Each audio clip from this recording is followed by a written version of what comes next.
Hello, everyone. Welcome to Grid Tonight, your weekly motorsports news program. I'm Kobe Lambert from the Podium Finish, and with me, as always, our supercars expert, Adam Lemerise. Please feel free to comment in the chat room below and ask any questions that you may have. On tonight's agenda, we'll talk about the big news coming out of Atlanta, a quick look at Peugeot's new LMH prototype. Matt White's here with his weekly Grid War Motorsport League update, and a global pandemic continues to impact the motorsports world. And we're going to start off with the big news coming out of Atlanta. And on Tuesday afternoon, Atlanta Motor Speedway made a huge announcement regarding the future of the mile-and-a-half track. For the last several years, drivers have pleaded for the worn out abrasive slick surface to stay because they really enjoy it. Unfortunately, in recent years, it became clear that yesterday's announcement would soon become inevitable. Yes, Atlanta Motor Speedway will repave the surface, but there will be some other major changes. After spending 10 months of working on this project with engineers and iRacing, the track will reprofile, moving away from 24 degrees of banking, increasing it to 28 degrees of banking in the turns. As you can see right here from the photo courtesy of NASCAR, the racing surface will decrease from 55 feet to 40 feet. The new width on the front stretch will be 52 feet, 42 feet on the back stretch, and 40 feet in the turns. Adam, do you think NASCAR is attempting to turn Atlanta into a mini version of a super speedway like Daytona or Talladega? You know, I kind of like these changes, um, and I and I believe it'll be a lot of. I believe it'll be better racing for NASCAR down the road. Uh, I know a lot of NASCAR drivers don't like this, and we'll get to the reaction a little later. But overall, I think it'll be really cool for the fans when the next gen car comes about next year, and and if I was a race fan and I wanted to go to Atlanta, I would go and I would go and I would see what it's like. And Atlanta Motor Speedway will definitely be one of the most unique mile-and-a-half tracks on the schedule because no other mile-and-a-half track will have that much banking. It'll be really crazy to see the next gen cars running on that track next year, especially with the next gen car being a sharp departure from what we're seeing today, and nobody really knows what to expect. So I'm sure it'll definitely be interesting to see what happens when NASCAR returns to Atlanta next year. And Atlanta Motor Speedway is going to begin on this project immediately after this weekend's NASCAR Cup Series race. It will be ready in time for the 2022 season and the start of the next gen era. SMI CEO and President Marcus Smith said his team tried to reimagine what NASCAR racing can be at the intermediate tracks. He believes that the higher banking in the turns, a more narrower width, and new pavement technology will make it different than any other mile-and-a-half track on the schedule, with the goal of creating more closer competitive racing. Here's another look at the graphic right here, so you can see that while I'm speaking. SMI definitely isn't afraid to make bold, aggressive changes to add some spice to the sport. Recently, they brought the Roval to Charlotte, Dirt to Bristol, and NASCAR racing to Circuit of the Americas, home of the United States Formula One Grand Prix. One track that reprofiled was Texas Motor Speedway. They took away some of the banking in turns one and two, made it wider. And as we all know, a lot of drivers have been very critical of the changes to Texas Motor Speedway. Some even believe that it hurt the IndyCar racing there. So, Adam, here's my next question for you. How can Atlanta avoid the same situation as Texas, or when it comes to making big decisions like this to give a track a complete makeover? As Daniel Ricciardo says, do you just lick a stamp, send it, and hope for the best? You know, I hopefully Atlanta Motor Speedway isn't like Texas Motor Speedway regarding what happened in the IndyCar race. I felt sorry for all the fans that were in Texas during that weekend, and hopefully NASCAR.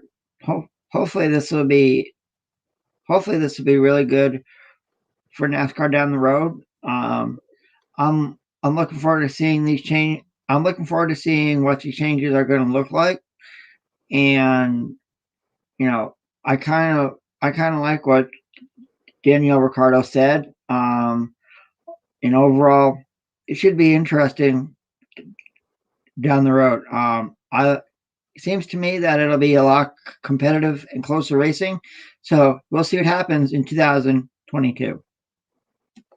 And interestingly enough, the drivers themselves were not consulted about the changes being made to Atlanta Motor Speedway. Kyle Larson and Denny Hamlin didn't seem too pleased with the announcement. As Jeff Gluck from The Athletic likes to say, hashtag blunt Larson returned yesterday. Larson said he wished NASCAR had talked to the drivers about it because they have the experience to know what makes good racing on the track instead of relying on fan opinions. Jenna Fryer from the Associated Press provided a revealing quote from Stephen Swift, Senior Vice President for Operations and Developments at SMI Speedway Motorsports. Swift said when a driver is happy about the track, the fans usually don't like it. Then he doubled down by saying, we want to make sure we're creating the type of racing that the fans want to see. And Denny Hamlin responded to this exact statement on Twitter, saying that this is the same group who reconfigured Texas, Kentucky, and Bristol without any input from the drivers. Then he pointed out that Texas ended up losing a points race, Kentucky no longer on the Cup Series schedule, and they covered Bristol with dirt. Do you think Denny Hamlin has a point here? Is it alarming that NASCAR is making major decisions without getting the feedback from the drivers? Yes, and I wish NASCAR had something like the NBA with their Players Association and the NFL with their Players Association. What NASCAR needs is a Drivers Association so they all can get together and sit down and all talk about all the tracks. And um, I believe NASCAR did something like this a long time ago, but I believe it needs to come back. It needs to come back as soon as next year.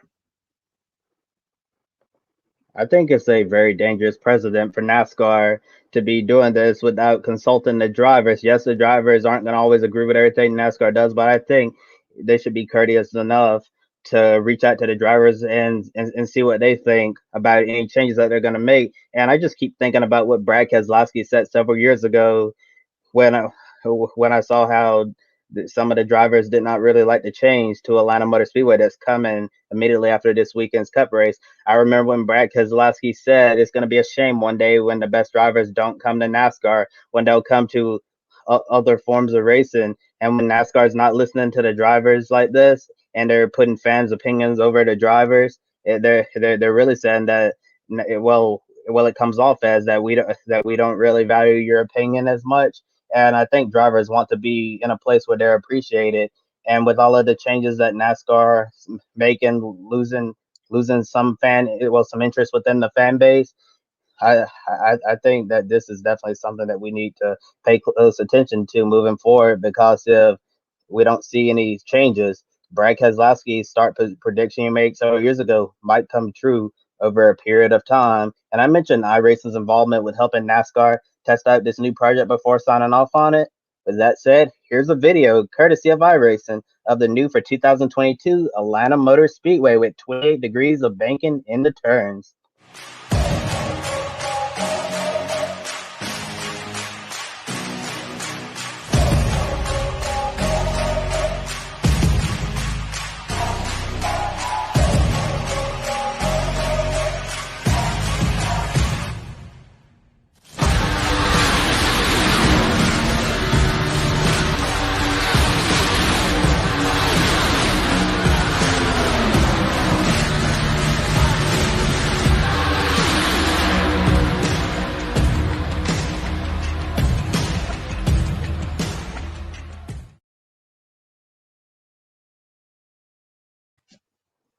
On Tuesday, Peugeot Sport unveiled its new factory Le Mans hypercar prototype that will make its debut next season in the FIA World Endurance Championship. The prototype is called the Peugeot 9X8, and it's a sharp departure from modern prototypes. The Peugeot LMH does not have a rear wing, as you can see right here in the photos, courtesy of Peugeot Sport. Peugeot already has 6 full-time drivers signed up for next season, and those drivers are Jean-Eric Berg, Loic Duval, Paul di Resta, Kevin Magnussen, Gustavo Meneses, and Mikkel Jensen.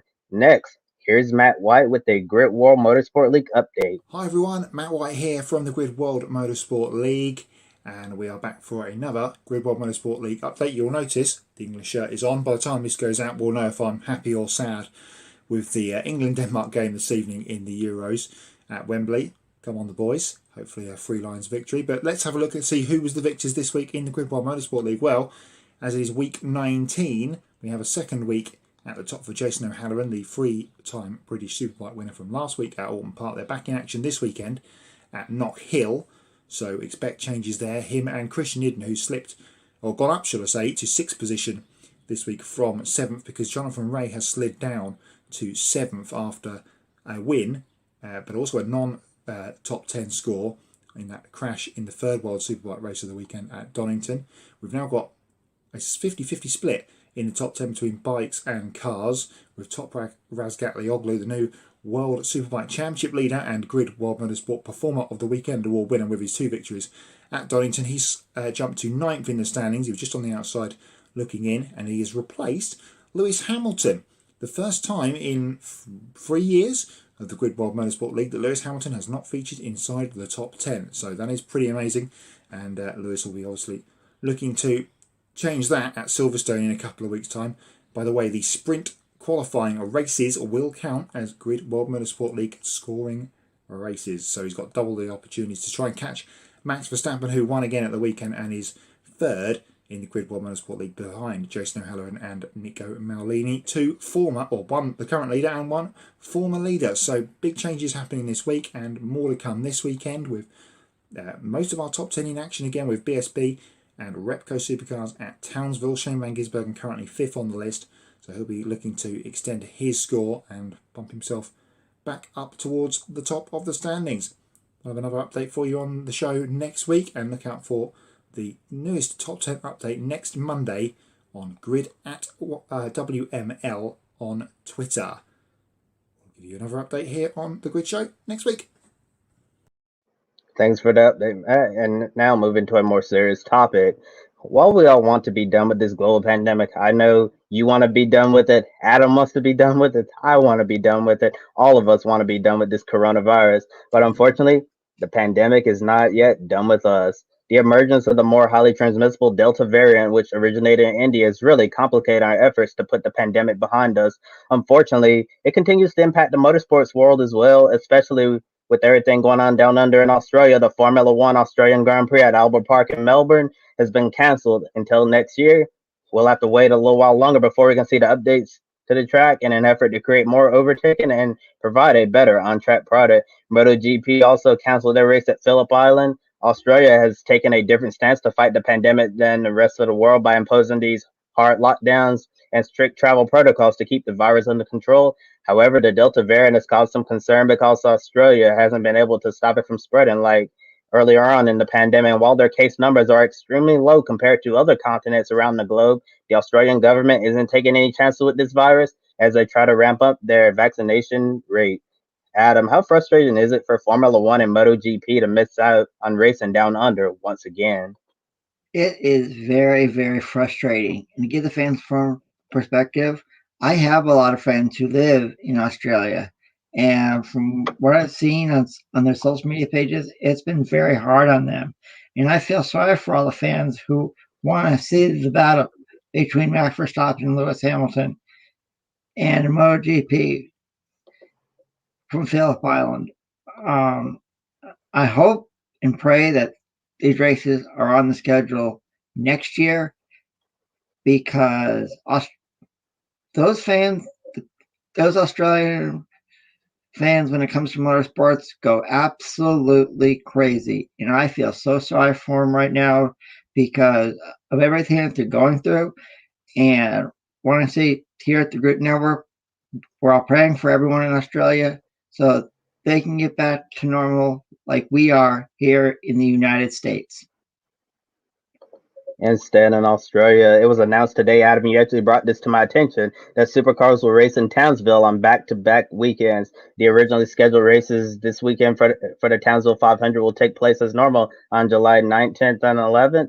Then racing again at Townsville next weekend for a super sprint, July 17th and July 18th. How will the Delta variant impact the remainder of the current season in the Repco Supercars Championship? Could we see supercars cancel certain races and add races elsewhere, or or could we potentially see the season suspended? I understand it might be a little too early to know for sure. Right now, I'm really happy to see that supercars are going back to Townsville again. It's a combination of Parkland Circuit and Street Circuit in the city of Townsville. It provides some exciting racing. Jimmy Wincup is the overall wins leader at the track, so he's going to be looking to score some wins this weekend, next weekend, and I'm hoping that with this variant that the supercars can continue their season. I know last year they had to move a lot of races because of COVID. So as a supercars fan, I hope that the season continues the way it is. Hopefully the fans are allowed to be at all these races, and hopefully everything will go smoothly as the 2021 Repco Supercross Championship continues. Yes, we're definitely hoping that the 2021 Repco Supercross Championship season will continue without any major interruptions. Because we know that this pandemic is far from over, as I mentioned. There we still have a lot of work to do in the world before we can say that it's all over, and we just have to be mindful, not let our guard down, and we'll just have to wait to see what happens next. And some other pandemic related racing news: the FIA World Endurance Championship canceled the 6 hours of Fuji in Japan, citing the global pandemic, but the Tokyo Summer Olympics will still go on in a couple of weeks' time, with opening ceremony set for July 23rd. Instead, the FIA World Endurance Championship is going to race at Bahrain on back-to-back weekends, similar to what we're seeing in Townsville with the Supercar Series in the next couple of weeks. And we're having the 6 hours of Bahrain on October 30th, and then we have a longer 8 hour race on November 6th. And next, some big news coming out of SRX in the season finale at Nashville Fairgrounds Speedway on July 17th. We'll see a battle between two NASCAR most popular drivers, father versus son. That's right. 2020 NASCAR Cup Series champion Chase Elliott is entering the SRX race to compete against his father, Bill Elliott. Chase and Bill have only raced against each other once before, on October 20th, 2013 at South Alabama Speedway. It was a late model race won by Chase Elliott, with Bill Elliott coming in fourth place. And last night, the 2021 Slinger Nationals took place at Slinger Speedway. SRX is going to be racing there on Saturday night. And the cool thing about this year's Slinger Nationals, the winner of that race, you get an automatic ride in the SRX race. And that race was won by 17-year-old Luke Fenhouse. He won the Slinger Nationals, and he accepted the invite to race in SRX. And this is a huge opportunity for a young 17-year-old kid to race in front of a national audience on CBS in prime time against some of the biggest names in motorsports, like Helio Castroneves, Tony Stewart, Marco Andretti. This is a really big opportunity for this kid, and if he does well, Fenhouse will certainly put his name on the map and potentially get some NASCAR teams to notice him. And we saw in recent weeks, modified tour star Doug Coby won the SRX race at Stafford, earned a ride with GMS Racing to make his NASCAR Camping World Truck Series debut at Bristol Motor Speedway. Ernie Francis Jr. has had a lot of people buzzing throughout the SRX season about his true potential as a driver. He won the last race at Lucas Oil Raceway in Indianapolis.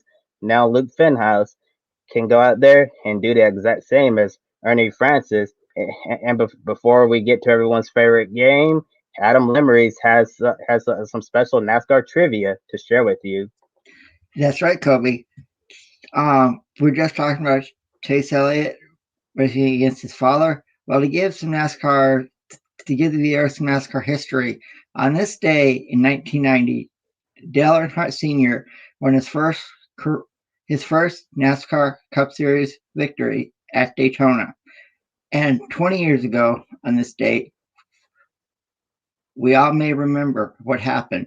It was 2001 Pepsi 400 at Daytona, the first race since the late great Dale Earnhardt Sr. was killed. And what did his son, Dale Earnhardt Jr. do? He went from sixth to first in the last few laps to score the victory in front of a packed house, with then junior teammate from DEI, Michael Waltrip, finishing second. It's a finish that a lot of NASCAR fans, including myself, will never, ever forget. And now it's time for our Pick a Winner segment. And as we take a look at the top 5 standings, Joe is first with 18 wins. Matt White is second.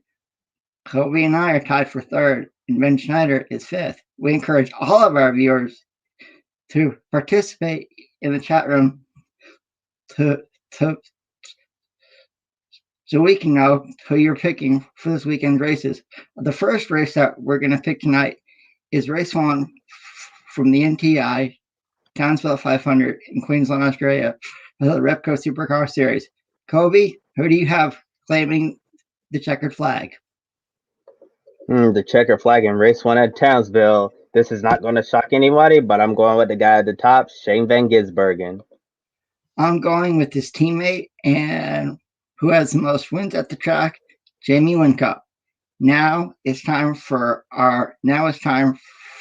race 1 for the New York City E-Prix for Formula E. Kobe, who do you have? I'm going to pick the defending series champion, Antonio Felix da Costa Diaz Techeetah, gonna win on the streets of New York City. I'm going to go with Nick DeFries. I believe it's his time, and it'll be really cool to see him capture the checkered flag. Now, and that concludes another episode of Grid Tonight. Please like and subscribe to the Grid Network here on YouTube. Also, be sure to follow us on Twitter, Facebook, Instagram, and TikTok. We also encourage you to visit our Patreon page and invest in us. We really thank Colin, Mark, and D-Shell for supporting Grid Network. We could not be in the area and do all of this without your wonderful support. Be sure to check out Pablos as well.